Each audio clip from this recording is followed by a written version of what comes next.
कैसे बच्चे आप लोग? बच्चों, हम लोगों ने अपने बीकॉम एंट्रेंस सब्जेक्ट के बारे में लास्ट वीडियो लेक्चर्स में डिस्कस किया था, जिसमें हमने आपको बताया था कि बीकॉम का एंट्रेंस एग्जामिनेशन कितने सब्जेक्ट्स में डिवाइडेड है और किस सब्जेक्ट से कितने नंबर का क्वेश्चन आएगा। हमने आपको बताया था टोटल 150 क्वेश्चन हमारे एग्जामिनेशंस में आएंगे और एक क्वेश्चन 2 नंबर का होगा। 300 नंबर का पेपर हमारा होगा और कोई भी सब्जेक्टिव एग्जामिनेशंस ना हो करके ऑब्जेक्टिव एग्जामिनेशंस होगा, जिसमें 4 ऑप्शंस आपको दिए जाएंगे और उसमें बेस्ट ऑप्शन आप कौन सा समझते हैं ये आपको टिक करना होगा। ऑब्जेक्टिव करने के लिए बच्चे आपको सब्जेक्टिव नॉलेज का होना जरूरी होता है, क्योंकि जब तक हमको उसका डीप कॉन्सेप्ट नहीं मालूम होगा तब तक हम उसके ऑब्जेक्टिव ऑप्शन में से कौन सा ऑप्शन सही है ये सही तरीके से चूज नहीं कर पाएंगे। तो यहां पर बीकॉम का एंट्रेंस एग्जामिनेशन इस ऑब्जेक्ट से लिया जाता है कि अगर आप कोई भी काम करते हैं तो क्यों करते हैं, उसके पीछे क्या रीजन है, ये ढूंढने का प्रयास किया जाता है। कहीं ऐसा तो नहीं कि आपने चीजों को एकदम रट लिया हो, आपको उसका डीप नॉलेज ना हो। मतलब हम जब prior examinations 11th and 12th में थे तब हम लोग मेनली बच्चों को ये चीज कैसे सॉल्व होती है इसके बारे में फोकस करते थे। वहां पर कभी हम लोग रीजंस, बहुत ज्यादा डीपली रीजंस के बारे में ढूंढने का प्रयास नहीं करते थे। लेकिन जो एंट्रेंस एग्जामिनेशंस होता है और अपने एग्जामिनेशंस पैटर्न को ऑब्जेक्टिव फॉर्म पे रखता है, तो उसके पीछे उसका एक टारगेट होता है कि हम ये देखें कि क्या वास्तव में बच्चों को उस चीज की नॉलेज है, जो चीज वो पढ़ रहा है क्या उसके बारे में डीप नॉलेज वो रखता है, उसके रीजंस को जानकारी में रखता है। इस ऑब्जेक्ट के साथ एंट्रेंस एग्जामिनेशंस कंडक्ट किया जाता है।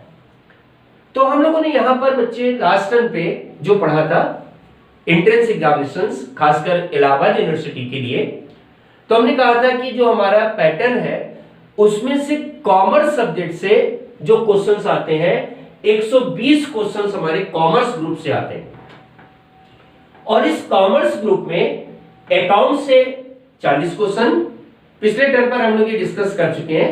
जिन बच्चों ने हमारी लास्ट वीडियो नहीं देखा है वो जा करके पूरे पैटर्न को समझ सकते हैं। एक बार जस्ट रिवीजन बच्चों, अकाउंट से 40 क्वेश्चन आता है, बिजनेस मेथड से जिसको आप बिजनेस ऑर्गेनाइजेशन भी कहते हैं उससे लगभग 20 क्वेश्चन थे। इकोनॉमिक्स जो आपने पढ़ी है 11th 12th में उससे भी 20 थे। मनी से 15 थे, बैंकिंग से भी 15 क्वेश्चन थे। मैनेजमेंट ग्रुप से 5 क्वेश्चन थे जो बेहद सिंपल होता है मैनेजमेंट ग्रुप, और एक आपका अनटच सब्जेक्ट भी था जो एक्चुअली आपने अभी तक नहीं पढ़ा है और वो था इंश्योरेंस। पर बच्चे हमने लास्ट टाइम में बताया था कि बहुत ज्यादा क्वेश्चन इससे नहीं आ रहा है, केवल 5 क्वेश्चन इससे आ रहे हैं। तो सब मिलाकर के 120 क्वेश्चंस आपके कॉमर्स ग्रुप से आ रहे हैं। अगर आपने इस कॉमर्स ग्रुप पर अपनी पकड़ बना ली तो फिर आपका ये बीकॉम एंट्रेंस बड़ा इजी गोइंग में निकल जाएगा। हमने लास्ट टाइम में बताया था कि जो बच्चे कॉमर्स पढ़ करके आए होते हैं 11th 12th में कॉमर्स ग्रुप से आए होते हैं उनके लिए एंट्रेंस एग्जामिनेशंस निकालना बेहद सिंपल है। विश्वास करें, जस्ट अ फॉर्मेलिटी है। थोड़ा सा भी अगर आप सीरियसली पढ़ लेंगे, चीजों को रिवाइज कर लेंगे, प्रायर 11th और 12th की चीजें देख लेंगे, तो मेरे को नहीं लगता कि एंट्रेंस आपको कहीं पे कोई प्रॉब्लम क्रिएट करेगा या एंट्रेंस के लिए कोई कोचिंग नहीं रिक्वायरमेंट है। अपने आप पढ़े, चीजें पढ़ी हुई, अभी मैं आपको दिखाता हूं, आपको ऐसा महसूस होगा सर ये सब चीजें तो मैंने पढ़ी हुई हैं, बस जरूरत है रिवाइज करने की। जो चीजें आपने पढ़ी हैं उसको एक बार फिर से रिवाइज करें, उनके ऑब्जेक्टिव क्वेश्चंस को देखें। टाइम टू टाइम मैं आपको ऑब्जेक्टिव क्वेश्चंस प्रोवाइड करूंगा, सीट सॉल्व करें और सॉल्व करके अपनी परफॉर्मेंस को और बेहतर बनाएं। लाइटली ना लीजिए, देखिए इजी है, लेकिन अगर आप इसको लाइटली लेंगे कि सर अच्छा अब तो कोई बात नहीं, सब तो पढ़ा हुआ है, सब तो नॉलेज में है, ऐसा नहीं। आप रिवीजन करेंगे, चीजों को पढ़ेंगे, प्रैक्टिस शीट लगाएंगे, क्वेश्चन लगाएंगे, लगभग आपको सब मिला करके 1000 क्वेश्चंस लगाने चाहिए, सब कुछ मिला करके। और अगर आप इतनी प्रिपरेशन कर लेते हैं तो विश्वास करिए बीकॉम एंट्रेंस एग्जामिनेशंस को निकालना कोई प्रॉब्लम नहीं है। और मैंने ये भी बताया था कि इलाहाबाद यूनिवर्सिटी और उसके रिलेटेड कॉलेजेस का एंट्रेंस एग्जामिनेशन एक साथ होता है।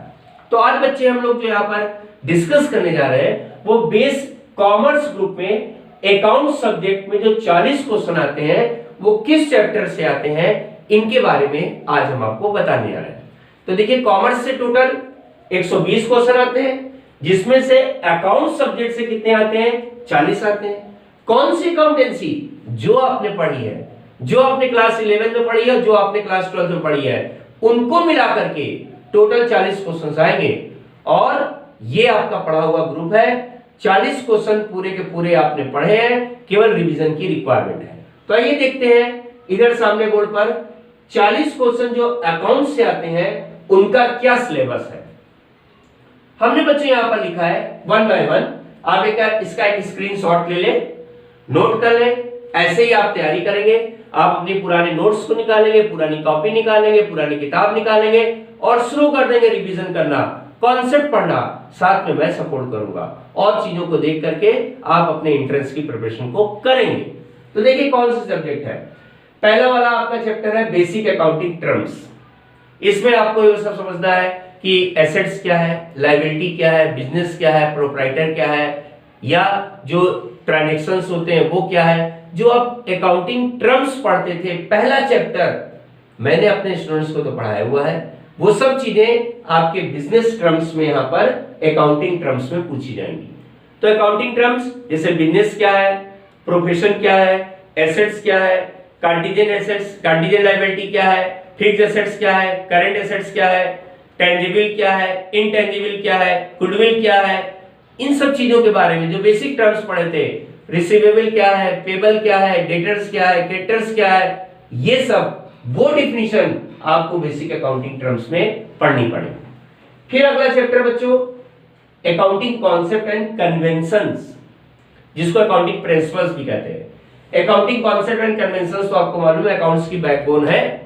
इसमें हम लोगों ने पहले पढ़ा है जैसे money measurement concept, going concern concept, dual expect concept, ये सब जो आपको कॉन्सेप्ट पढ़ाए गए थे, कन्वेंशन, कंजर्वेटिज्म, ये सब जो आपको पढ़ाया गया था वो टॉपिक है जिससे हमेशा क्वेश्चन रहता है और अकाउंटिंग कॉन्सेप्ट एंड कन्वेंशन। तो इसमें आप अपने पुराने नोट्स ढूंढिए और पुराने नोट्स ढूंढ करके अकाउंटिंग कॉन्सेप्ट आपके पढ़े हैं, separate entity concept, business separate entity हो गया, मनी मेजरमेंट कॉन्सेप्ट हो गया, या डुअल एक्सपेक्ट कॉन्सेप्ट हो गया, गोइंग कंसर्न कॉन्सेप्ट हो गया, जो आपने पढ़ा है वो सब इस चैप्टर में आप रिवीजन करें।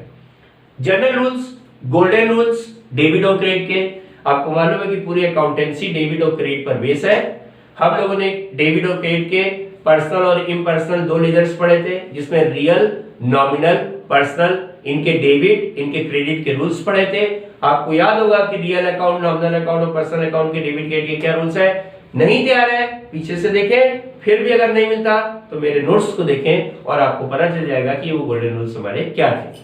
फिर यहाँ पर जनरल एंट्री, आपको कोई एग्जामिनर एंट्री, कोई ट्रांजैक्शंस दे देगा और इसकी एंट्री पूछ लेगा कि अच्छा ये बताओ इसमें क्या डेबिट होगा, क्या क्रेडिट होगा। इस चीज की एंट्रीज आपने पढ़ी हुई है पहले रियल, नॉमिनल, पर्सनल पर, और वही एंट्री आपको अपने आप रिवाइज करनी है। लेजर्स, आपको मालूम है कि सबसे पहले जनरल एंट्री होगी, फिर जनरल एंट्री से उसको हम लोग लेजर में ट्रांसफर करेंगे। तो कोई ट्रांजैक्शंस दे करके आपसे पूछ लेगा कि इस चीज के लेजर में डेबिट में जाएगा कि क्रेडिट में जाएगा, कौन से लेजर बनेंगे, कितने तरह के लेजर्स बनेंगे, बैलेंसिंग कैसे की जाएगी, ये सब आपको लेजर्स के बारे में पढ़ना है। बिल्स ऑफ एक्सचेंज, यहाँ पर सब्सिडरी लेजर्स भी बच्चे आपको पढ़ना है, जैसे sales book, purchase return books, sales return book, bills receivable book, bills payable book. जो सब्सिडरी लेजर्स आपने पढ़े हैं उन लेजर्स के बारे में भी आपको नॉलेज लेनी पड़ेगी। फिर बिल्स ऑफ एक्सचेंज आपने पढ़ा है कि बिल्स ऑफ एक्सचेंज में एक पार्टी ड्रॉवर होती है, एक पार्टी ड्रॉई होती है। ड्रॉवर और ड्राई के बीच में जो ट्रांजैक्शंस होते हैं वो बिल्स ऑफ एक्सचेंज होते हैं। तो कैसे बिल लिखा जाता है, फिर कैसे बिल को बैंक से डिस्काउंट कराते हैं, किस तरह से बिल को कलेक्शन के लिए भेजते हैं, कैसे बिल को इंडोर्स करते हैं, डिसऑनर हो जाता है, बिल का रिन्यूएबल होता है, इंटरेस्ट चार्ज करते हैं। याद आ रहा है बच्चों? ये सब चीजें जो आपने बिल्स ऑफ एक्सचेंज में पढ़ी है वही आपको यहाँ पर फिर से रिवाइज करनी पड़ेगी। कैपिटल और रेवेन्यू एक्सपेंडिचर बहुत इजी टॉपिक होता है कॉमर्स के बच्चों के लिए, तो एकदम इजी है। कौन सा एक्सपेंडिचर कैपिटल एक्सपेंडिचर है, जो एक्सपेंडिचर किसी एसेट्स के ऊपर किए जाते हैं लॉन्ग पीरियड में जिनका बेनिफिट मिलता है वो कैपिटल नेचर होता है। जो रिकरिंग नेचर के होते हैं, बार बार किए जाते हैं, बिजनेस के लिए किए जाते हैं, बार बार साल किए जाते हैं, तो वो रेवेन्यू एक्सपेंडिचर होते हैं। इनके बारे में एग्जामिनर कुछ दे देगा, जैसे बिल्डिंग के रिपेयर मेंटेनेंस पर मैंने खर्च किया।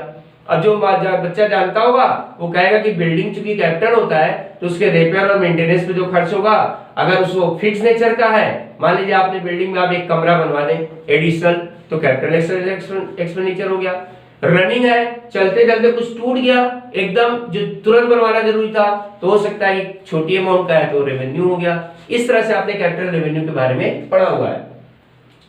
बीआरएस आपने पढ़ा है कि बीआरएस में बैंक और जो बैंक कैश बुक पासबुक का बैलेंस हम लोग टैली करते थे, balance as per as cash book, balance as per as passbook, overdraft balance, जो cheque issued but not present for the payment, जो आपने ट्रांजैक्शंस पढ़े थे बैंकिंग को लेकर के, जिसमें कैश बुक का बैलेंस पासबुक से मेंटेन करते थे, फिर कभी ओवरड्राफ्ट हो जाता था, डिफरेंट केसेस में जो आपने पढ़े थे वो बिल्स ऑफ एक्सचेंज है। रेक्टिफिकेशन ऑफ एरर बहुत इंटरेस्टिंग चैप्टर है, मजेदार चैप्टर है। आपसे कोई गलती हो गया है उसको रेक्टिफाई करें, सुधारें। आपको मैंने सब पढ़ाया है कि रेक्टिफिकेशन कैसे किया जाता है, एरर पहचाने, कहां से एरर हुई, किस चीज की एरर हुई, और जो एरर हुई उसमें क्या गलती हुई, फिर अकाउंटिंग प्रिंसिपल को लगा करके उसको रेक्टिफाई करें। मजेदार चैप्टर है, that is rectification of error.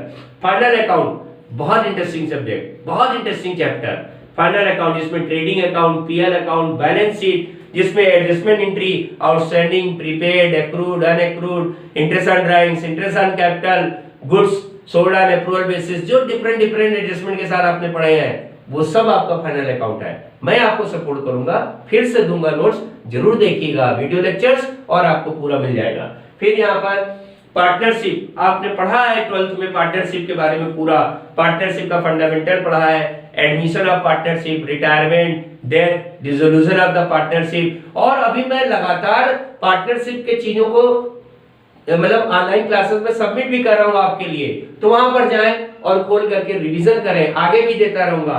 Company account में शेयर है, डिवेंचर्स है, issue of share, issue at discount, issue at premium, इस फॉरफीचर ऑफ शेयर, री इशू ऑफ शेयर, वो सब जो आपने पढ़ा था वही शेयर एंड डिवेंचर्स, कंपनी के फाइनेंशियल स्टेटमेंट, कंपनी अकाउंट का बैलेंस शीट कैसे बनता है आपने पढ़ा हुआ है बच्चों, वो सिलेबस आपका यहाँ पर कवर होगा। फिर ये नॉन प्रॉफिट ऑर्गेनाइजेशन, ये हो सकता है कि आईएससी बोर्ड का बच्चा ना पढ़ा हो, क्योंकि सीबीएसई के सिलेबस में तो है, लेकिन आईएससी बच्चा नहीं पढ़ा होता, तो नॉट फॉर प्रॉफिट ऑर्गेनाइजेशन जो चैरिटेबल इंस्टीट्यूशंस होती हैं जिनका ऑब्जेक्ट प्रॉफिट अर्निंग नहीं होता है, वो चैरिटेबल पर्पस से काम करती हैं, वो इस अकाउंट को मेंटेन करती हैं। इसके बारे में भी मैं आपको सपोर्ट करूंगा। डिप्रिसिएशन आपने 11 में पढ़ा, बट आपने 11 में बच्चे थोड़ा सा कम पढ़ा हुआ है। आपने 11 में वहां पर केवल एक ही दो मेथड्स पढ़े, straight line method, written down value method, but यहाँ पर हमने डिप्रिसिएशन के 8-9 मेथड्स होते हैं, उन सब के बारे में थोड़ा थोड़ा आपको पढ़ना पड़ेगा कि किस मेथड में किस तरह से डिप्रिसिएशन को प्रोवाइड, जैसे straight line method, fix method, division fund method, insurance policy method, depreciation method, ऐसे बहुत से मेथड्स हैं, इनके बारे में आपको पढ़ा। कोई अकाउंट तो नहीं बनाना, कोई लेजर थोड़ी नहीं बनाना मशीनरी अकाउंट, आपको उनके बारे में नॉलेज होना जरूरी है। फिर ये चैप्टर बच्चे आपने नहीं पढ़ा होता है, ये हमारा फाउंडेशन का सिलेबस होता है, consignment chapter, joint venture chapter, तो परेशान ना हो, कंसाइनमेंट और जॉइंट वेंचर भी मैं आपको सपोर्ट करूंगा। ये चैप्टर थोड़ा सा आपने 11-12 में नहीं पढ़ा होता है। कुछ बच्चे जॉइंट वेंचर पढ़े होते, ओल्ड सिलेबस में आईसी में था, लेकिन अगर बच्चे नहीं पढ़े तो मैं उनको सिलेबस सपोर्ट करूंगा। और स्टॉक वैल्यूएशन, स्टॉक का वैल्यूएशन कैसे किया जाता है, किस तरह से LIFO method, FIFO method, average method, base method, बहुत इंटरेस्टिंग। आपको मालूम है FIFO, HIFO, MIFO, first in first out, last in first out, middle in first out, highest in first out, ऐसे बहुत से base stock method, average method पढ़ा है, वो method average stock valuation method में आपको पढ़ना पड़ेगा। तो अगर आप देखें तो मैंने एक शॉर्ट इंट्रोडक्शन दिया और बताए बच्चे, आपको लग रहा है कि पढ़ा हुआ है, आपको ऐसा महसूस हो रहा है कि चीजों को हमने पढ़ा है, तो किस बात की रिवीजन, किस बात की रिक्वायरमेंट है, रिवाइज करने की रिक्वायरमेंट, चीजों को रिवाइज करें रिलैक्स तरीके से रिवाइज। अभी आप घर ही पे तो हैं, आप कहां बाहर निकल रहे हैं, आपके पास टाइम ही टाइम है, तो आप अपने पुराने सब्जेक्ट को खोलें, इधर उधर बिल्कुल परेशान ना हो, घर से बाहर ना निकले, सेफ रहे घर के अंदर, और चीजों को रिवाइज करें, बेस्ट प्रिपरेशन करें और एंट्रेंस एग्जामिनेशंस में अच्छे मार्क्स लेकर के आए और हम लोग अपनी ग्रेजुएशन की पढ़ाई को स्टार्ट करें। तो मिलते हैं अगले टॉपिक पर अगले वीडियो लेक्चर्स में, तब तक के लिए गुड बाय, थैंक यू।